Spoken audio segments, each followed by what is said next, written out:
فلک پر چاند جیسا ہے نبی کا نام ایسا ہے،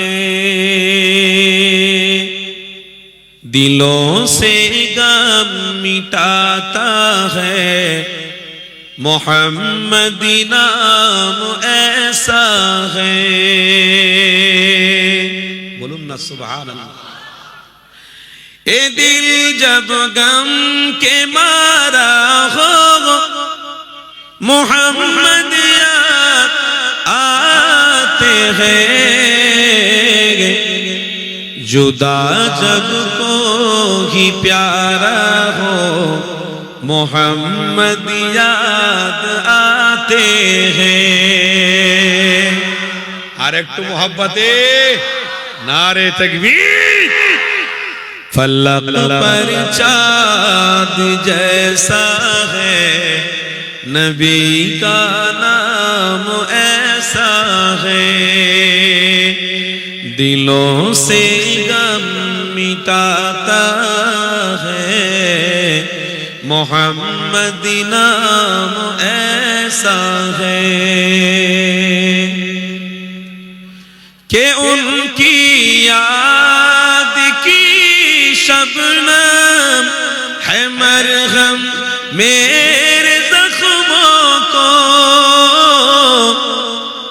کہ ان کی یاد کی شبنم ہے مرہم میرے زخموں کو، اور ان کی نام کی برکت سے دل تسکین پاتے ہیں۔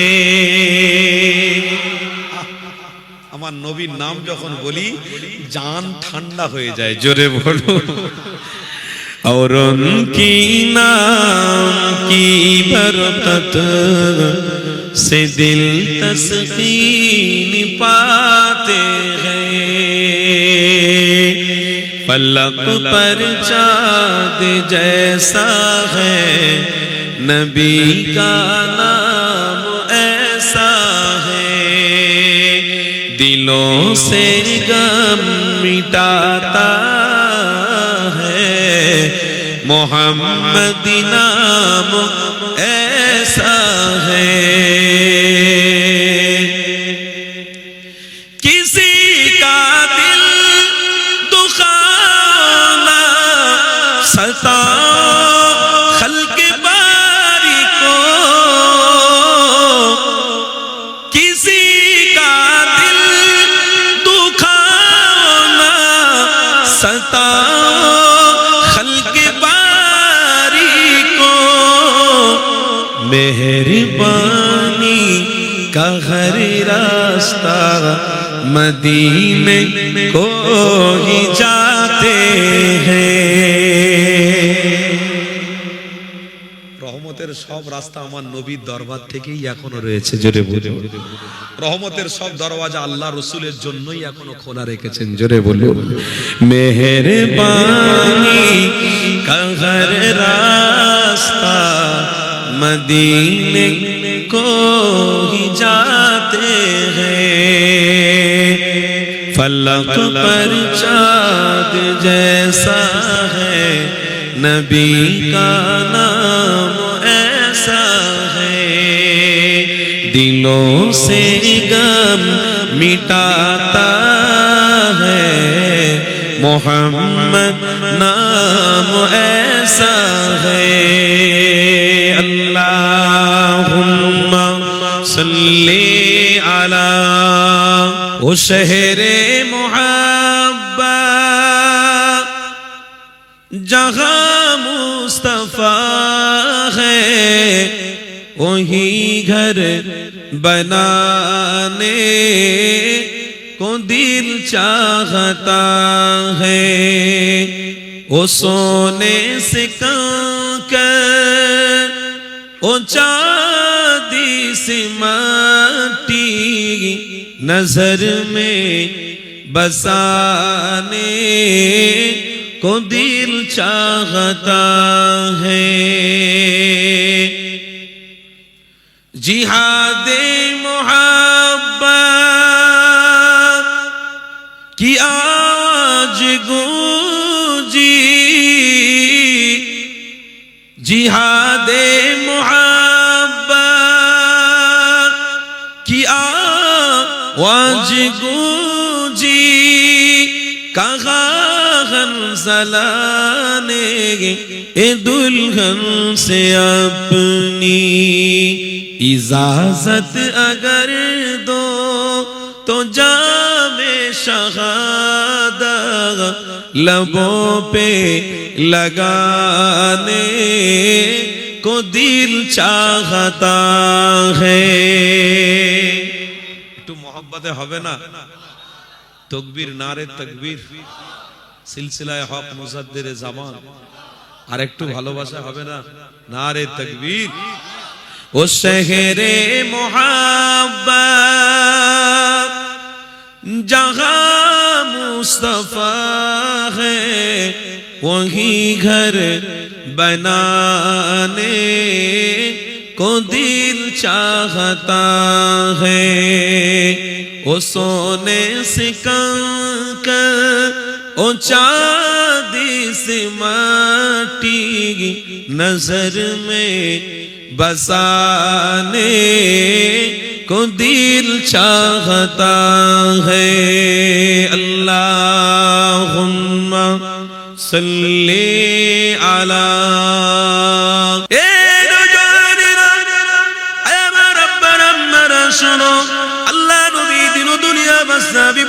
বিরোধীকারীরা আস্তে আস্তে করে বাড়তে লাগলো। আমার নবী পাকের বিরোধী যারা করতে লেগেছিল তারা কি আজও তাদের নাম ও নিশানা টিকিয়ে রাখতে পেরেছে? বলুন, আজও তাদের নাম নিশানা নাই, সব মিটে গেছে। কিন্তু মুহাম্মদ রাসূলুল্লাহ সাহাবী আবু বকর, আজও আবু বকরের নাম রয়েছে।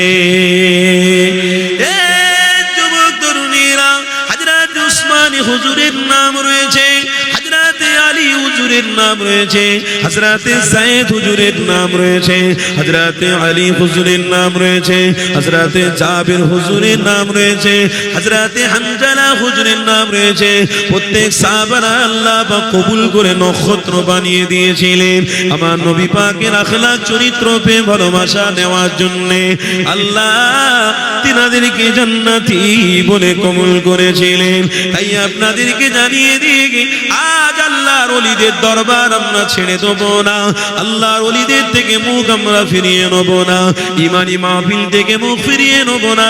কেন? ইমানি মাহফিল যদি আজও থাকে কালও থাকে, আল্লাহর রহমত অবশ্যই থাকতে থাকতে যাবে। যুবকেরা, যে কথা আপনাদেরকে বলছিলাম, আল্লাহ নবীর বিরোধীর কথা বলছিলাম, এখানে আপনাদেরকে একটা শিক্ষা দেবো বলে বলছিলাম।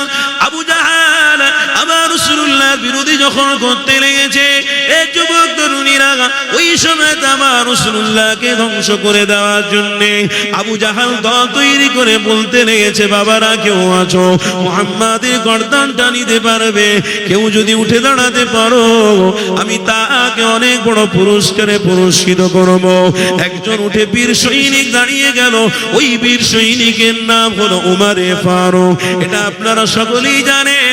এই উমরে ফারুক দাঁড়িয়ে দাঁড়িয়ে বলছে, মুহাম্মাদের গর্দান আমি কাটতে পারবো, আমাকে অবশ্যই তোমার অর্থ লাগবে। এই মুহাম্মাদের গর্দান কাটার জন্য যখন উটের উপরে সাওয়ারি হয়ে রাস্তা অবলম্বন করতে লেগেছে, হঠাৎ করে একজন নবীর প্রেমিকের সাথে উপরের সাথে দেখা। আল্লাহ নবী সাহাবীর সাথে যেই দেখা হয়ে গেছে, উমরে ফারুক রাদিয়াল্লাহু তাআলা আনহু আল্লাহ নবীকে কতল করতে যাচ্ছিল। কথাটা সেখানে শুনতে পেল, আর রাসূলুল্লাহকে তুমি কতল করার আগে তোমার নিজের বোন বনায় ইসলামটাকে কবুল করে নিয়েছে। যুবকেরা, এই কথাটা শুধু বলা ছিল, এই কথাটা যেই না বলে ফেলেছে, আল্লাহ নবীর দরবারে আর গেল না। উমরে ফারুক হুজরামান আস্তে আস্তে করে নিজের নিজের বোন বোনায়ের বাড়িতে গিয়ে হাজির। ওই বোন বোনায়ের বাড়িতে গিয়ে দরওয়াজায় যখন খটখট করে আওয়াজটা দিয়েছে, ভিতর থেকে কোরআনের আওয়াজ আসতে লেগেছে, আলিফ লাম মিম যালিকাল কিতাবু লা রাইবা ফীহি হুদাল লিল মুত্তাকিন। কোরআনের আওয়াজ যখন উমরে ফারুকের কানে আসতে লেগেছে, উমরে ফারুক আর রেগে আগুন্তিত হয়ে গেলেন। উমরে ফারুক দরওয়াজাটাকে খোলার চেষ্টা করলেন।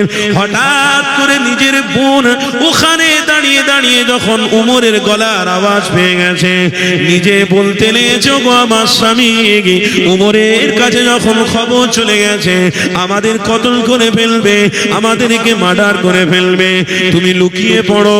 ইনার বোন বোনাইকে লুকিয়ে দিয়ে দরওয়াজাটা যেই খুলেছে, উমর হুজুর আমার ভিতরে ঢুকে নিজের বোনকে বলতে লেগেছে, কোথায় গেল সেই দানবটা? কোরআনের আওয়াজ আমার কানে এলো, আজকে তাকে মার্ডার করে দেবো, শেষ করে দেবো, মিটিয়ে দেবো। কোথায় গেল একবার দেখা দাও। এ যুবক উমরে ফারুক ভিতরে ঢুকে বোনাইকে না পেয়ে নিজের বোনকে আঘাত হারে আঘাত করতে লেগেছে।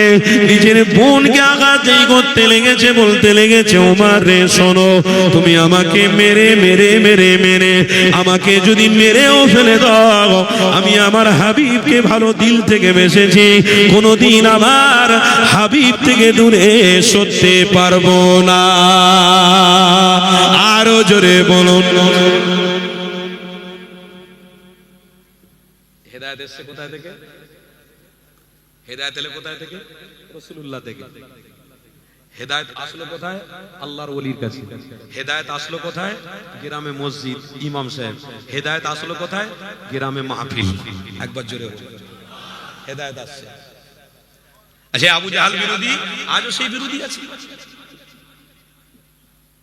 আপনি নামাজ পড়তে যাবেন, একটা বন্ধুর সাথে দেখা হয়ে গেছে, বাবা যারা পিছনের দিকে বসছেন বসবেন না, সামনের দিকে আসুন, একটু সামনের দিকে পাঠিয়ে দেন, পিছনে অনেক মানুষ হয়ে গেছে, বসার জায়গা নেই, সামনের দিকে আসুন, ওই ওই মিডিলে খালি আছে।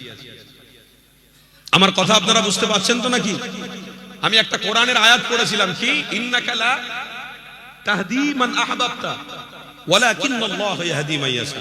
আমার আল্লাহ বলছে, আমি শয়তানের বিরুদ্ধে তোদেরকে রাসূল পাঠিয়েছি।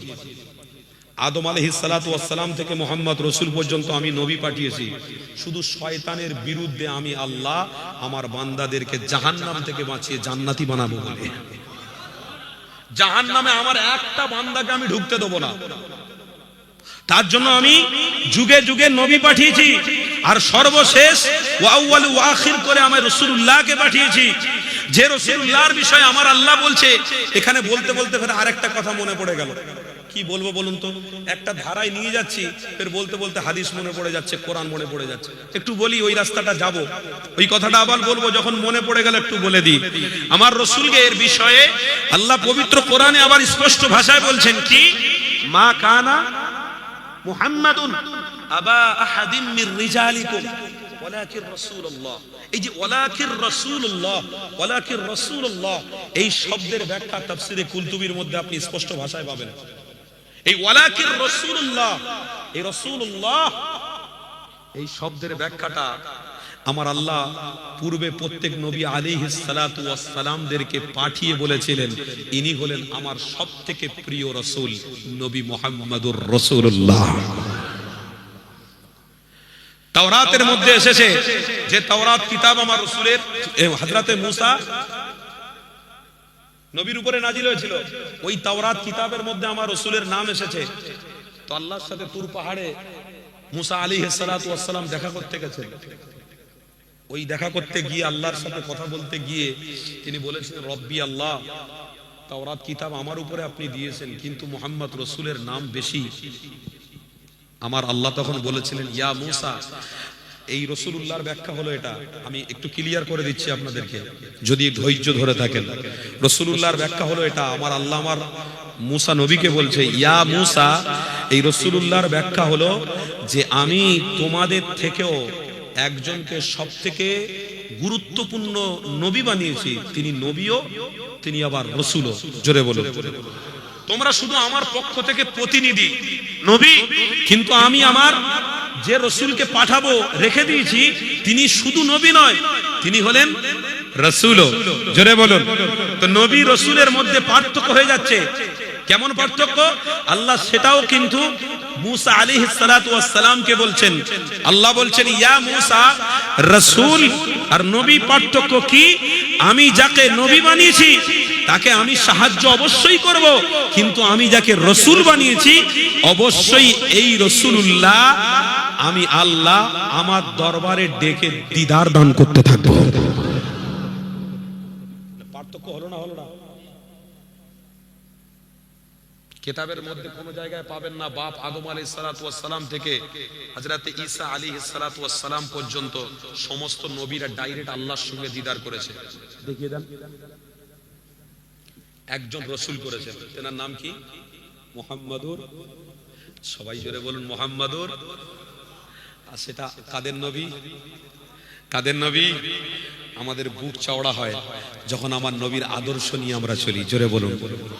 আমাদের বুক চওড়া হয় যখন মুখে দাড়ি রেখে মাথায় টুপি পরে তসবিটা হাতে নিয়ে যখন যাই রাস্তা দিয়ে হেঁটে হেঁটে, গাড়িতে বসে বসেও তসবি, প্লেনে বসে বসেও তসবি, ট্রেনে বসে বসেও তসবি, নামাজের সময় হয়ে গেলে যখন নামাজ পড়ি আমাদের বুকটা চওড়া হয়ে যায়। আহারে রাসূল এসেছে তো আমাদের জন্য আল্লাহর সাথে দিদারের একটা মাধ্যম করে দিয়েছে।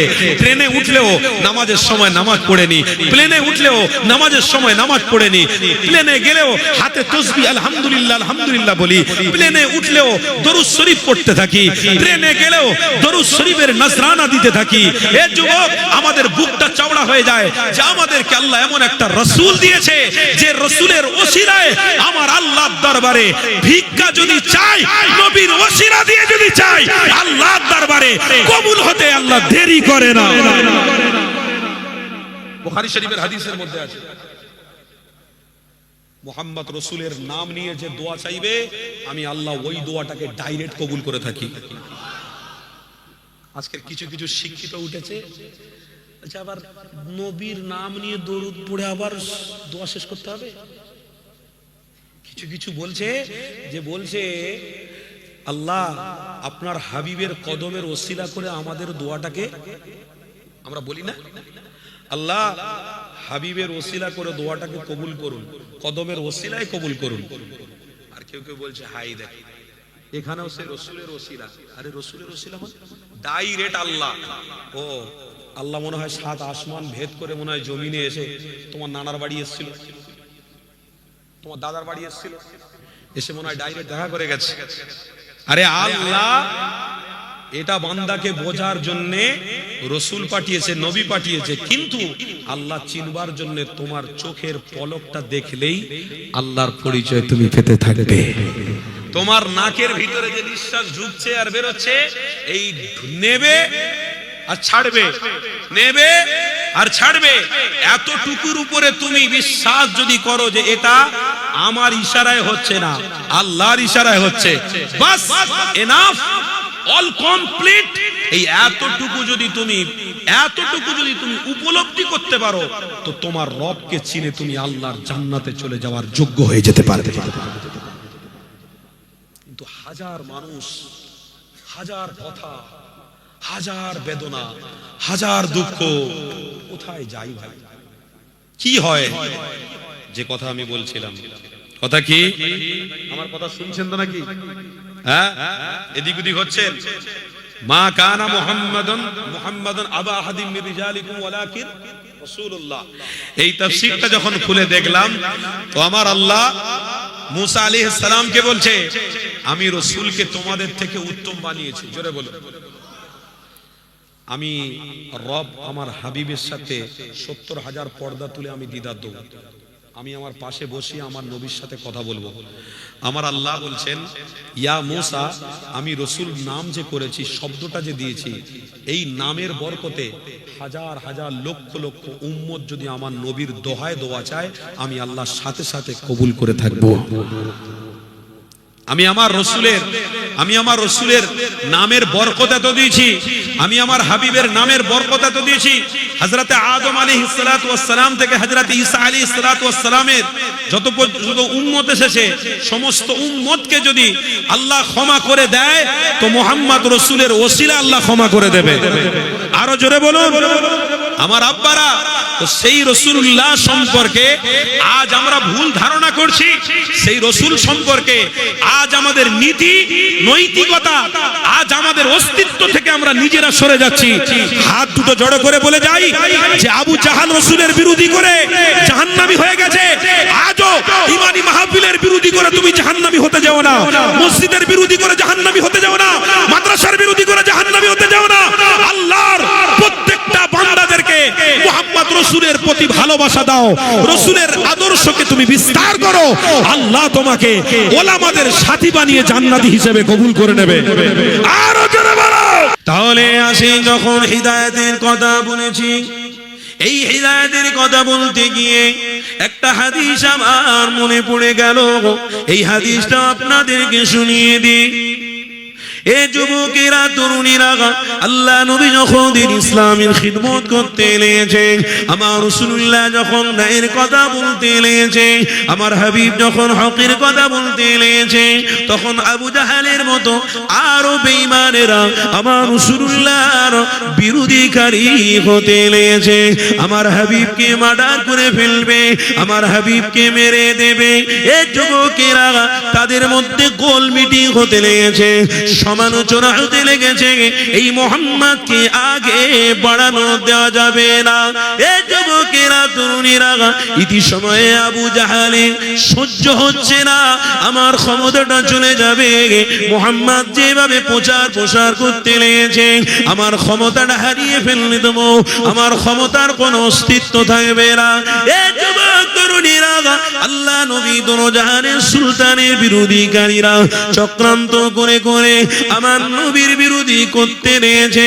আল্লাহ নবী, দয়ার নবীর বিরোধীকারীরা তাদের অস্তিত্ব থাকবে না। কেননা রাসূলুল্লাহ পৃথিবী জমিনে মানুষের জন্য আল্লাহ রহমত হিসেবে দুনিয়া জমিনে পাঠিয়েছে। আল্লাহ নিজে কোরআনে জানিয়েছে, আমি আমার হাবিবকে পাঠাচ্ছি, আমার হাবিবের পিছনে পিছনে রহমত আমি আল্লাহ দিচ্ছি। আমার হাবিব জমিনের মধ্যে যাচ্ছে, আমার হাবিবের পিছনে পিছনে উম্মতের কামিয়াবি যাচ্ছে, আমার রাসূল পিছনে পিছনে যাচ্ছে, আমার রাসূল দুনিয়ায় আসছে, আমার হাবিবের পিছনে পিছনে আমার বান্দা বান্দীদের মুক্তির রাস্তা আমি খুলে দিতে লেগেছি। আমার হাবিব দুনিয়ায় যাচ্ছে, তার পিছনে পিছনে আমি আল্লাহ আমার হাবিবের উম্মতিদের কামিয়াবি রাস্তা বিস্তার করে দিচ্ছি। আমার হাবিব দুনিয়া জমিনে এসেছে, আমি আল্লাহ আমার হাবিবের খাতিরে জাহান্নামের সব দরওয়াজাগুলো আমি আল্লাহ বন্ধ করে দিচ্ছি, আর জান্নাতের দরওয়াজা আমার হাবিবের খাতিরে খুলে দিচ্ছি। এ যুবকেরা, তরুণীরা, আল্লাহ নবী দোজাহানের সুলতান এই পৃথিবী জমিনে যখন এসেছে, আমার আল্লাহ কোরআন দিয়েছে গো, 114টা সূরা রয়েছে, 6666টি আয়াত রয়েছে। এ যুবকেরা, এই কোরআনের মধ্যে আমার হাবিবের বিষয় জানাতে লেগেছে। এ দুনিয়ার মানুষেরা, আমার হাবিবকে আমি আল্লাহ তোমাদের জন্য নাজাত, তোমাদের জন্য রহমত, তোমাদের জন্য মুক্তি, তোমাদের জন্য পথ প্রদর্শন, তোমাদের জন্য কামিয়াবি করে তোমাদের মাঝে আমি পাঠিয়ে দিলাম। আমার হাবিবকে খবরদার তোমরা কটু কথায় কোনোদিন আঘাত করতে যেও না, আমার হাবিবের বিরোধী করতে যেও না। কেন যারা আমার হাবিবের বিরোধী করবে তারা আমার বিরোধী করবে, আমার হাবিবের বিরোধী যারা করবে না তারা আমার বিরোধীও করবে না। যারা আমার হাবিবকে আপন বলে স্বীকার করে নেবে, আমি আল্লাহ আমাকেও স্বীকার করে ফেলবে।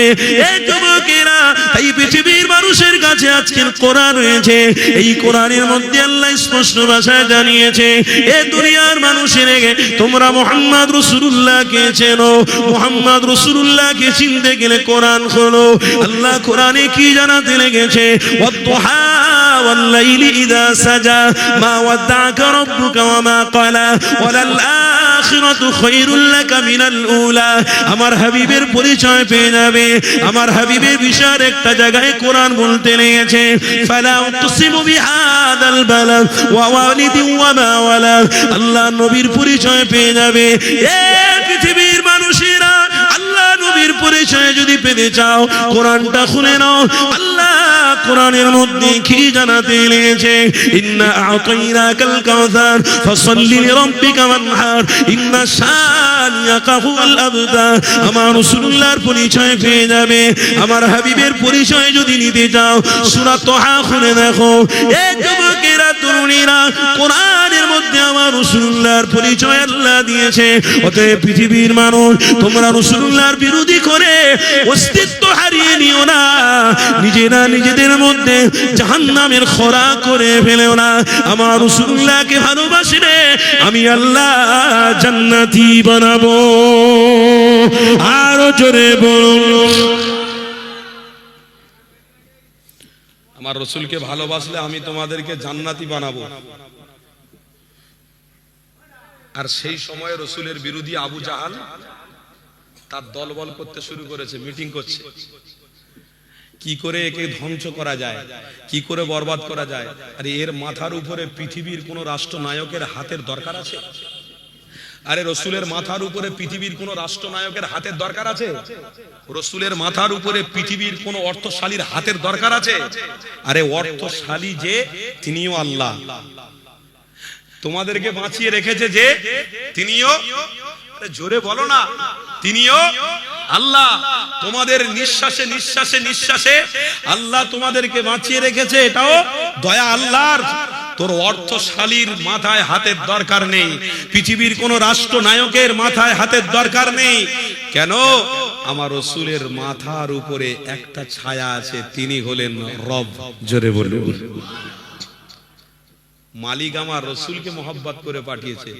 তুই মালিক, তুই মালিক, তুই তো আল্লাহর দাস, তুই তো আল্লাহর দাস। তুই কি করবি? রাসূলকে মেটাবি? ইতিহাস শোনো, একটা ইতিহাস বলছি আমি। আস্তে আস্তে করে একটা গুরুত্ব হাদিসের দিকে আমি যাচ্ছি। আমি শুরু করেছিলাম যে আজকের বিরোধী কিছু মানুষ উঠেছে, আল্লাহর ওলিদের দরবারে না যেন যাই তার বিরোধী করছে, ইমাম সাহেবদের সাথে সম্পর্ক যেন না করি তার বিরোধী হচ্ছে, ভালো ভালো আলেমদের সোহবাতে গিয়ে না বসি এর বিরোধী হচ্ছে, ইমানি মাহফিলে যাতে আমার ইমানি মাহফিলে যাতে গ্রামের মানুষরা না এসে বসে তার বিরোধী হচ্ছে। এই কথাটা আমি বলতে বলতে কিন্তু রাসূল পাকের দিকে নিয়ে গেছি। আর রাসূল পাক সাল্লাল্লাহু আলাইহি ওয়াসাল্লামের বিষয়ে বলতে গিয়ে একটা কথা এখানে আপনাদেরকে বলে দিয়ে যাব। এই কথার উপরে আপনারা মনোযোগ দেন। আপনাদের কষ্ট হচ্ছে নাকি? বাবা কমিটির ছেলেরা তোমরা দাঁড়িয়ে আছো, কোনো কাজ যদি না থাকে বসো, একটু আগে আসো। একটু যারা আসছেন সামনে বসতে বলুন, আগে আসার দরকার নেই, সামনে খালি আছে। যেনারা বসেছেন পিছনে বসুন, যেনারা আসছেন নতুন মেহমান একটু সাইড দেবেন, আপনারা আগিয়ে দেবেন, ঠিক আছে? যারা পিছনে দেখবেন, এই ভাইরা পিছনে কাউকে দেখলে একটু সামনের দিকে পাঠিয়ে দেবেন, ঠিক আছে? কথা বুঝলেন তো নাকি? যাক, একটু আসেন তো বাপ। আল্লাহর ধ্বনি দিতে হবে, শয়তান তাড়াতে হবে। একটু মাঝে মাঝে শয়তান তাড়াতে হবে, না তাড়ালে মন মানসিকতা আমাদের ঠিক থাকবে না। মানে একবার এদিক ওদিক হয়ে গেলে তো বাপ সমস্যা। শয়তান তাড়ানোর জন্য তাকবীর দেবো, তাকবীর দেন, নারে তাকবীর। মাঝখান থেকে একজন জওয়ান যুবক ছেলে তাকবীর দাও তো দেখি। যাও, কেন ছেলে দাও তো তাকবীর দাও। আল্লাহু আকবার। কিশোর আল্লাহু আকবার। দেখ ভাই দেখ, আল্লাহ ওর জবান কবুল করেছে, ওই জন্য বলেছে। জোরে বলুন আলহামদুলিল্লাহ। এখানেও একটা শিক্ষা দেখো, তোমরা কেউ বলতে পারলে না একটা আল্লাহর একটা মাখলুক, আল্লাহর একটা বান্দা, তার হয়তো আল জিবটা কোনো একটা সমস্যা আছে, বলতে পারছে না, কিন্তু আল্লাহর নাম কত সুন্দর করে বলার চেষ্টা করছে। এখানেই পরীক্ষা। তার মানে আল্লাহ কার থেকে কি কাজ নেবে এটা উম্মত জানে না, আল্লাহ কার দ্বারাই কি কাজ নেবে কেউ জানে না। তাই বাপ আসুন, শিক্ষা আপনাদের প্রত্যেক সময়ে, প্রত্যেক মিনিটে, প্রত্যেক চলাতে আপনার শিক্ষা রয়েছে। হ্যাঁ, প্রত্যেকটা সেকেন্ডে, প্রত্যেকটা মিনিটে, প্রত্যেকটা ঘন্টাতে পা তোলাতে আপনার শিক্ষা রয়েছে। শুধু একটু মাথাটা খাটাতে হবে, দিমাগটাকে খাটাতে হবে। না দিমাগ শুধু ওই বাইক চড়বো, BMW গাড়ি চড়বো, পঁচুচো বাইক কিনবো, দুতলা ঘর করব, একটা জায়গায় 10টা মেয়ের সাথে সম্পর্ক রাখবো, এই মাথা আমার কম লাগাতে লাগাতে সব শেষ করে ফেলেছে। কথা বুঝলেন না? আমার কম এই রাস্তায় এই গবেষণা করতে করতে সব শেষ। আল্লাহ আমাদেরকে হেফাজত করেন, সকলে বলুন আল্লাহুম্মা আমিন। চিরুচি নেই বাপ, হ্যাঁ একটা চিরুচি নিয়া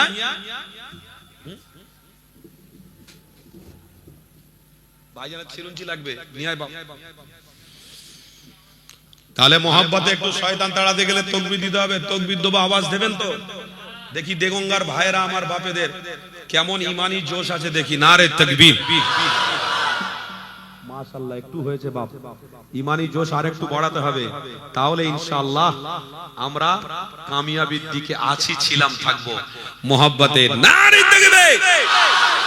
সিলসিলায়ে হক মুজাদ্দিদে জামান, দাদা পীরের হক সিলসিলা, দাদা পীরের হক সিলসিলা, औलादे मुजद्दिद ज़मान, औलादे मुजद्दिद ज़मान, नारे तकबीर। আমার বাপ ভাইরা আলোচনা একটু করব। আমার ইচ্ছা হচ্ছে একটু মহব্বতের দরুদ শরীফ পড়ি, সবাই পড়বেন? আমার নামটা, আপনাদের সকলের নামটা আমার নবীর দরবারে পৌঁছানোর জন্য দরুদ শরীফ মনোযোগ সহকারে পড়বেন, ভালোবাসার সাথে সবাই পড়ুন দরুদ শরীফ। আল্লাহুম্মা সাল্লি আলা